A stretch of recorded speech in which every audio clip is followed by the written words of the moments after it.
Hi everyone, it's Ysadora back again, and I am going to talk to you today because it is New Year's Eve about resolutions, setting intentions, and basically what a witchy New Year's Eve looks like. Now, obviously, it looks an awful lot like this. I am not out tonight partying, of course. I am very quietly sitting within my own home. Not that that's a problem if anybody else is out and about, but this is the way I do my New Year's Eve. So New Year's for me is a lot of sort of self-reflection time.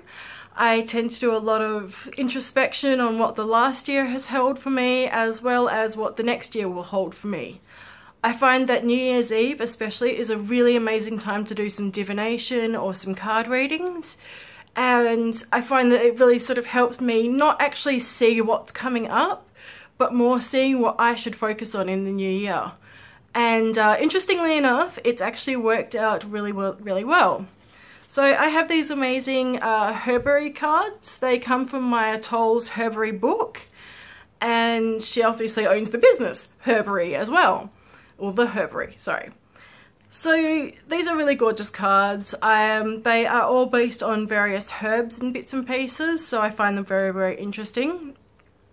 Being, you know, magical herbs and all that. And what I drew was actually very pertinent to me.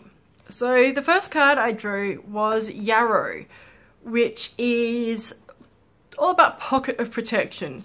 Finding your own protected, safe space and really keeping yourself within that and understanding where your boundaries are and to set them really well. That is something I am terrible at. I own my own business. I work from home. So of course I have very few boundaries when it comes to my business and private time, as well as it's online. So I constantly get caught up in looking at things online. So pocket of protection, absolutely one of the cards that I really need to focus on for the next year. The next one that I drew was, interestingly enough, oats. And oats is about just being. Something I do not tend to do. I, despite being a witch, despite being a spiritual person, don't tend to accept the flow of things and just going with things. Unfortunately, that is definitely not my strong suit. I do try and make everything happen that needs to happen. As I said, I'm hyper connected, so I'm constantly doing things, and unfortunately it doesn't ever work out for just being. So pulling this card as well has been really illuminating for my year ahead. So if you get a chance, absolutely do a little bit of oracle work, not necessarily to find out what's coming at you, but instead what you need to look at and what you need to work on, because that is something that is really going to help with setting your intentions for the new year. So intention setting is much like manifesting, which we spoke about in the last video. All about sort of, you know, putting out into the world what you wish to see happening, or what you wish to do, who you wish to be, and then sort of just working towards that. I have found that intention setting is absolutely fascinating. It's always something that's quite fun to do.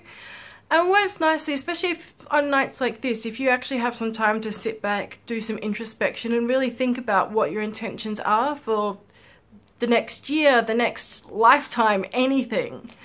It's not really limited by anything. So if you're setting intentions tonight, absolutely let me know. I will certainly be setting some, given my results from the cards and things that I need to look at. And I will also be doing a couple more videos tonight, and I will talk to you all soon. Thank you very much for listening, and have a really amazing new year. I can't wait to tell you all about what is happening in the new year. It's going to be really exciting. So thank you very much for listening. I'll talk to you soon.